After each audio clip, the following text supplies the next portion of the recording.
ఆ crime register అయిన తర్వాత అది కూడా 307 సెక్షన్ ఇంకా other sections non bailable sections మీద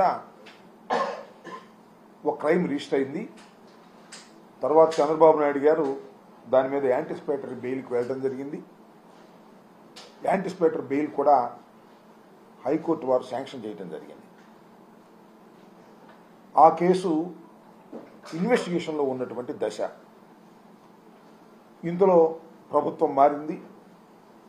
చంద్రబాబు నాయుడు గారి నాయకత్వంలో ఉన్నటువంటి కూటమి ప్రభుత్వం అధికారంలోకి వచ్చింది.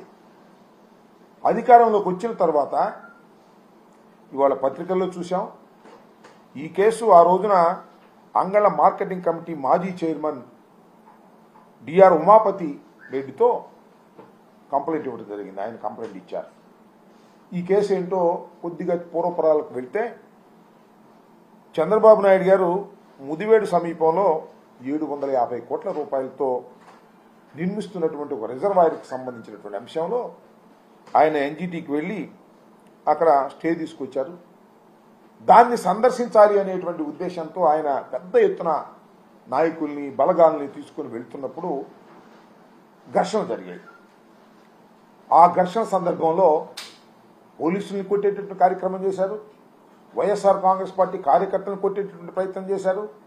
ఒక పోలీస్ అధికారికి ఒక పోలీస్కి అధికారో లేకపోతే ఆయన కానిస్టేబుల్ ఆయనకు గాయం కూడా అయింది. వీటిని పురస్కరించుకొని అప్పుడు ఉమాపతి రెడ్డి గారు ఇచ్చినటువంటి కంప్లైంట్ని ఆధారంగా చేసుకొని 20 మంది మీద 307 మరియు ఇతర సెక్షన్స్తో కేసు నమోదు చేశారు. జనరల్గా కేసు నమోదు చేసిన తర్వాత దాని యొక్క న్యాచురల్ కోర్స్ ఏంటంటే ఇన్వెస్టిగేషన్ చేస్తారు. ఆ తర్వాత ఛార్జ్షీట్ ఫైల్ చేస్తారు. కోర్టులో విచారణ జరిగిన తర్వాత దానిలో వాస్తవాలు ఉంటే శిక్షిస్తారు, లేకపోతే లేదు. ఇది అందరికీ తెలిసినటువంటి ప్రొసీజర్. కానీ చంద్రబాబు నాయుడు గారికి అధికారం వచ్చిన తర్వాత ఆ పోలీస్ యంత్రాంగాన్ని దుర్వినియోగం చేసేటటువంటి కార్యక్రమంలో ఇవాళ ఈ ఉమాపతి రెడ్డి గారికి ఒక నోటీస్ సర్వ్ చేసి ఆయన ఇన్వెస్టిగేషన్కి సహకరించడం లేదు, వాస్తవాలు ఆయన చెప్పడం లేదు అని మీకేసి ఎత్తేస్తున్నాం అనేటువంటి ఒక నోటీస్ ఇచ్చేశారు. ఎంత దారుణం అండి ఇది! ప్రజాస్వామ్య దేశంలో అతను ముఖ్యమంత్రి కావచ్చు, ప్రధానమంత్రి కావచ్చు, ఎంత గొప్పవారైనా కావచ్చు, ఒకసారి కేసు రిజిస్టర్ అయిన తర్వాత అది కోర్టుకు వెళ్ళకోకుండానే దాన్ని పోలీసుల ఇన్వెస్టిగేషన్లోనే క్లోజ్ చేయాలనే ప్రయత్నం చేయటం అనేది అధికారంలో ఉన్నాడు కాబట్టి చంద్రబాబు నాయుడు గారు చేసుకుంటున్నారు. ఈ ధర్మమేనా అని అడుగుతా ఉన్నా. రేపైనా ఇంతే కదా. ఇంకో కేసు వచ్చినా కూడా ఏదైనా కేసులు జరిగితే ఇన్వెస్టిగేషన్లోనే దాన్ని తొక్కేసి నేరస్తుల్ని పక్కన పెట్టేసేటటువంటి ఒక దుష్ట సాంప్రదాయాన్ని నారా చంద్రబాబు నాయుడు గారు తీసుకురావడం అనేది చాలా దురదృష్టకరమైనటువంటి పరిణామం. ఇవాళ ఏం జరుగుతూ ఉందంటే రాష్ట్రంలో వారి మీద ఉన్నటువంటి కేసుల్ని, ఎవరి మీద, తెలుగుదేశం పార్టీ వారి మీద ఉన్న కేసుల్ని, ముఖ్యమంత్రి గారి మీద ఉన్న కేసుల్ని, లేదా తెలుగుదేశం పార్టీకి ఒత్తాసు పలికేటటువంటి వారి మీద ఉన్నటువంటి కేసుల్ని తీసేసే కార్యక్రమం చేస్తున్నారు. జగన్మోహన్ రెడ్డి గారు వైఎస్ఆర్ కాంగ్రెస్ పార్టీ మీద కొత్త కేసులు సృష్టించి పెడుతున్నారు. మీరు చూశారు కదా.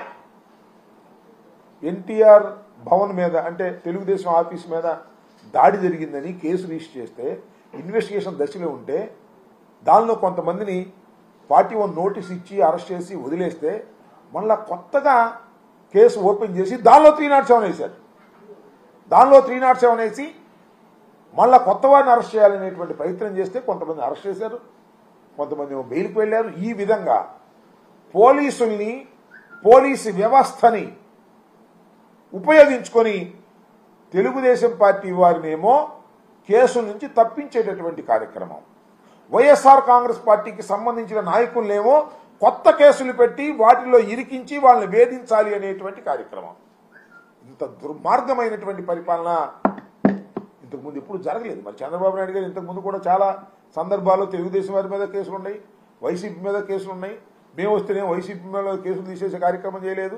మేము చేసిందల్లా ఒకటి ఆ రోజున నారా చంద్రబాబు నాయుడు గారు అధికారంలో ఉన్నప్పుడు కాపు ఉద్యమంలో కాపుల మీద పెట్టినటువంటి కేసులన్నింటినీ కూడా ఒక జీవోతో తీసేశాం.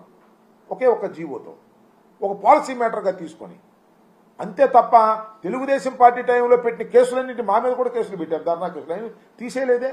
ఏమిటి అన్యాయం అంటున్నా?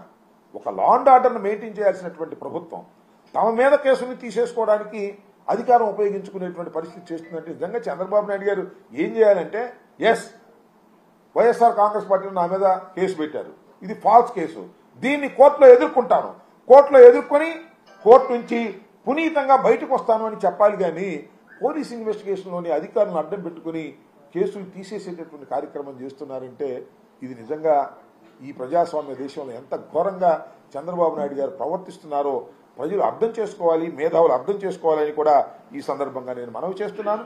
చంద్రబాబు నాయుడు గారు ఆ రోజున ఎంత దారుణంగా ప్రవర్తించారో మీ అందరికీ గుర్తుండే ఉంటుంది. వెళ్ళి గలాట సృష్టించేటువంటి కార్యక్రమం చేస్తేనే తప్పనిసరి అయిన పరిస్థితుల్లోనే ఉమాపతి రెడ్డి గారు కంప్లైంట్ ఇస్తే పోలీసులు కేసు రిజిస్టర్ చేశారు.